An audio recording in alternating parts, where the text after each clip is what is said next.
Good morning student, welcome to English book class. Friends, English book की इस class में आप सबका स्वागत है। फ्रेंड्स, आप सबको पता है कि हम लोग टाइम एंड टेंस शुरू किए थे और उस टाइम एंड टेंस में हम लोग पढ़े हैं टाइम एंड टेंस क्या होता है, और उसके बाद हम लोगों ने पढ़ा है कि सिंपल प्रेजेंट टेंस किसे कहते हैं और सिंपल प्रेजेंट टेंस के मैंने कुछ आपको रूल्स बताए हैं। ठीक है ना फ्रेंड्स। इसके बाद हम लोग तीसरी क्लास में हम लोग बहुत अच्छा क्लास को देखे थे, उसमें देखे थे कि use of simple present tense क्या होता है। ठीक है ना फ्रेंड्स, मतलब सिंपल प्रेजेंट टेंस का यूज हम लोग कहाँ कहाँ करते हैं। आज ये आपका चौथा क्लास है और मैं उम्मीद करता हूँ कि प्रीवियस क्लास आपको बहुत अच्छा लगा होगा। आप उस क्लास को ज्वाइन नहीं किए थे तो उसका लिंक्स डिस्क्रिप्शन बॉक्स में दिया हुआ है, आप जाकर वहाँ प्राप्त कर सकते हैं। और आज का यह चौथा क्लास आपका बहुत इंपॉर्टेंट होने वाला है फ्रेंड्स, आपका एग्जामिनेशन पॉइंट ऑफ व्यू से। ठीक है ना फ्रेंड्स, चूँकि यह चौथे क्लास में आज शुरू होगा प्रेजेंट कंटिन्यूअस टेंस किसको कहते हैं। ठीक है, तो देखिए यहाँ प्रेजेंट कंटिन्यूअस का डिफिनीशन लिखा हुआ है, that an action is going on, that an action is going on in the present time comma is called simple present continuous tense. इसका मतलब हुआ कि वैसा काम जो वर्तमान समय में जारी रहता है उसको फ्रेंड्स हम प्रेजेंट कंटिन्यूअस टेंस कहते हैं। ठीक है ना। जैसे यदि आप हमसे पूछेंगे इसका आइडेंटिटी, तो देखिए यहाँ लिखा हुआ है रहा है, रही है। सिंपल प्रेजेंट टेंस का आइडेंटिटी था ता है, ती है, और उसका दूसरा जो टेंस होता है, प्रेजेंट टेंस का दूसरा जो काइंड्स होता है उसमें रहा है, रही है, रहे हैं, रहा हूँ, वो होता है जो आपके यहाँ स्क्रीन पर लिखा हुआ है। ठीक है ना फ्रेंड्स। अब देखिए आपको मैं यहाँ एक स्ट्रक्चर लिखा हुआ हूँ। ठीक है ना फ्रेंड्स, देखिए यहाँ लिखा हुआ स्ट्रक्चर, सब्जेक्ट होता है इज, एम, आर लिखा हुआ है, भरपूर लिखा है जिसको आप अफर्मेटिव कहते हैं। उसके बाद लिखा है subject is are am plus not भरपूर प्लस ऑब्जेक्ट नेगेटिव होता है, और इसी इज आर एम को बाहर और सब्जेक्ट को अंदर कर देते हैं। ठीक है ना फ्रेंड्स, इज आर एम को बाहर और सब्जेक्ट को अगर अंदर कर देंगे तो ये आपका इंट्रोगेटिव हो जाएगा, और इसी इंट्रोगेटिव के पहले अगर डब्ल्यू एच जोड़ देंगे, डब्ल्यू एच वर्ड्स, तो आपका डब्ल्यू एच वर्ड्स का स्ट्रक्चर हो जाएगा। ठीक है ना। तो ये आपका भरपूर। अब ईज किसके साथ लगेगा, थर्ड पर्सन के साथ, जैसे ही, सी, इट हो, ही हो, सी हो, इट हो, चाहे कोई नाम हो तो उसके साथ ईज लगता है। ठीक है। आई के साथ एम लगता है, यू के साथ और प्लूरल के साथ आर लगता है। ये सब आपको पता होना चाहिए। ठीक है ना। अब आइए मोस्ट इंपॉर्टेंट चीज़ जो है मैं आपको बता रहा हूँ, भरपूर कैसे बनाते हैं हम। ठीक है ना। और भरपूर बनाने का नियम आपसे देखिए लिखा है, यदि वर्ब के अंत में आई ई होता है, ठीक है ना, तो आई ई को वाई में बदल कर आई एन जी जोड़ा जाता है। मान लीजिए ऐसा कोई वर्ब हो, जैसे यहाँ लिखा है die, D I E, die, तो इस आई को हटाकर वाई लिखकर आई एन जी जोड़ा जाता है तो डाइंग हो जाता है। कभी कभी परीक्षा में ये भी पूछा जाता है कि डाई का भरपूर क्या होता है। ठीक है ना फ्रेंड्स, डाई का भरपूर क्या होता है, तो अगर आप लिख दीजिएगा डी आई ई डाई और Y I N G dying तो गलत हो जाएगा। ठीक है ना। अगर ऐसा अगर लिख दीजिएगा D I E I N G dying तो भी गलत हो जाएगा। तो ये भी रॉन्ग है, ये भी रॉन्ग है। क्या होना चाहिए, आई ई को हटाकर वाई आई एन जी लिखते हैं तो डाइंग होता है। ठीक है ना फ्रेंड्स। तो इस तरह से आपका फर्स्ट रूल आप सीख गए कि भरपूर हम कैसे बनाते हैं। जैसे यहाँ लाई लिखा है, एल आई ई, लाई, तो आई एन जी जोड़ना होगा तो इसमें आई एन जी नहीं जोड़ेंगे, आई ई को हटाकर वाई लिखेंगे तब आई एन जी जोड़ेंगे तो आपका लाइंग हो जाएगा। ठीक है ना। तो ये आपका फ्रेंड्स है भरपूर बनाने के रूल। अब देखिए दूसरा रूल क्या कह रहा है, भरपूर कैसे बनाते हैं। यदि वर्ब के अंत में ई आए तो भरपूर बनाते समय ई को हटाकर आई एन जी जोड़ा जाता है। ठीक है ना। ई आता है ना, क्या आता है फ्रेंड्स, ई आता है। जैसे W R I T E, right, जैसे W R I T E, right है ना, तो ई को हटाकर आई एन जी लिखा जाता है। इस तरह से आपका भरपूर, जैसे साइन है तो साइनिंग लिखेंगे। ठीक है ना। जैसे मेक है, मेक क्या है फ्रेंड्स, एम ए के ई, मेक, तो मेक का आई एन जी लगाएंगे तो ई को हटाकर आई एन जी लिखेंगे तो इस तरह से भरपूर बनता है। ठीक है ना फ्रेंड्स। इसका सबसे बड़ा ग्रामेटिकल चीज़ ये है क्योंकि ए से होता है, ए आई से होता है, लेकिन ई आई से कुछ नहीं होता है। ठीक है ना, ई आई से कुछ नहीं होता है। आप ग्रामर में चेक करेंगे या आप जो भी जहाँ भी चेक करना हो, इसलिए वहाँ आप भरपूर ऐसे बनाएंगे।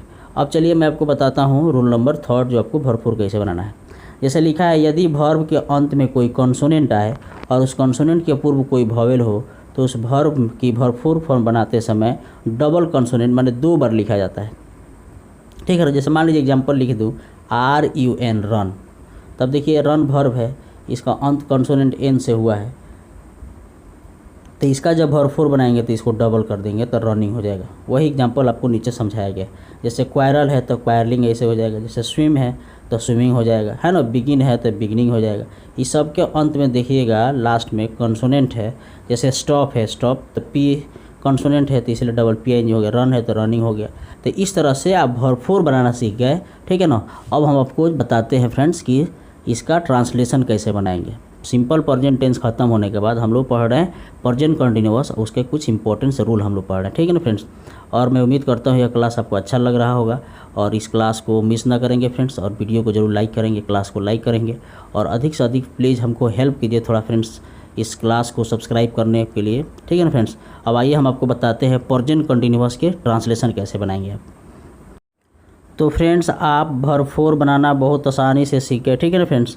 आपको पता चल गया कि भरपूर कैसे बनाया जाता है।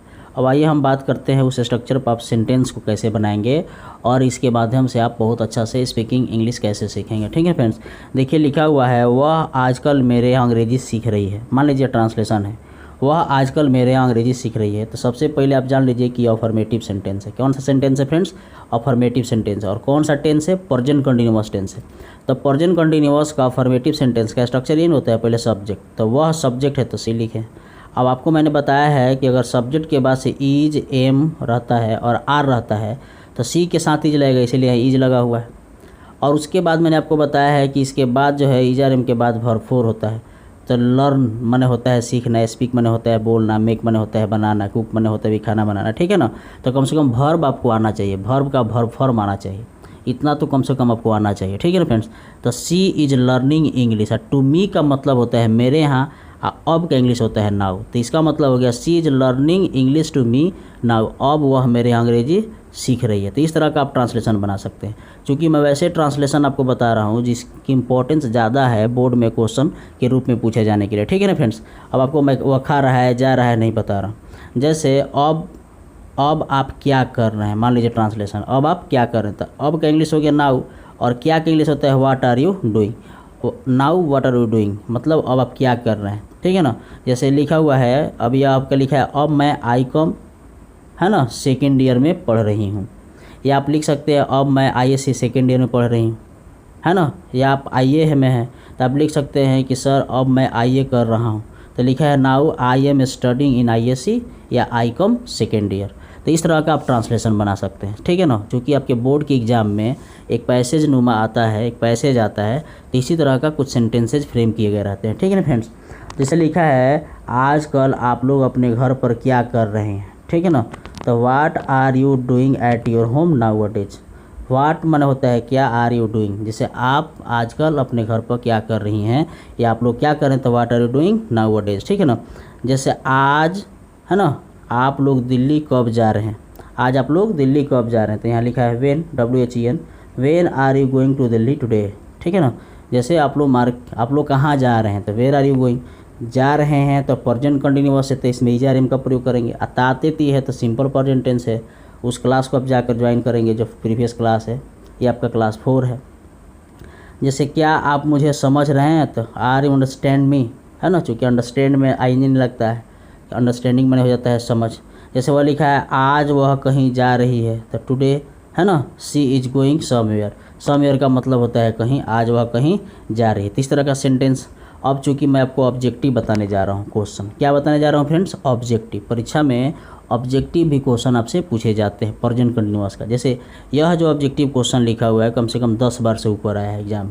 जैसे लिखा है सी डैश रेडियो नाउ, क्या लिखा है friends, C dash radio now. अब नाउ के जगह पर राइट नाउ भी आ सकता है, या राइट नाउ के जगह पर नाउ डेज भी आ सकता है, या नाउ डेज के जगह पर दीज डेज भी आ सकता है। क्या आ सकता है फ्रेंड्स, दीज डेज, है ना। नाउ के जगह पर इतने सारे वर्ड्स आ सकते हैं। तो आप समझ लेंगे कि जब भी किसी सेंटेंस के अंत में नाउ रहेगा या राइट नाउ रहेगा या नाउ डेज रहेगा या दीज डेज रहेगा तो वह जो है प्रेजेंट कंटिन्यूअस का टेंस है, ठीक है ना। तो आप बताइए कि यहाँ लिसन तो होगा नहीं, है ना, लिसेंड नहीं होगा, यहाँ डी ऑल ऑफ दीज नहीं होगा, आपका ऑप्शन क्या हो जाएगा, बी हो जाएगा। तो ये आपका ऑब्जेक्टिव क्वेश्चंस जो दिया हुआ है इसको आप अच्छा से सीखेंगे, ठीक है फ्रेंड्स। तो आज का क्लास बहुत इम्पोर्टेंट रहा क्योंकि आज की क्लास में हम लोग पढ़े प्रेजेंट कंटिन्यूअस टेंस क्या होता है, और प्रेजेंट कंटिन्यूअस में हम लोगों ने ये भी पढ़ा कि भरपूर कैसे बनाया जाता है और उसके कुछ इंपॉर्टेंस स्ट्रक्चर और ट्रांसलेशन को देखे। और इसके बाद हम लोगों ने ये भी सीखा कि इसका ऑब्जेक्टिव क्वेश्चन किसी सेंटेंस के अंत में अगर नाउ आ जाता है, राइट नाउ आ जाता है, नाउ डेज आ जाता है, तो आप यहाँ इज लिसनिंग करेंगे, अगर दे रहेगा तो आर लिसनिंग करेंगे, आई रहेगा तो एम लिसनिंग करेंगे, ठीक है ना। तो इस तरह से आप बनाएंगे फ्रेंड्स तब तक के लिए मुझे दीजिए इजाज़त। Thank you for listening and watching this.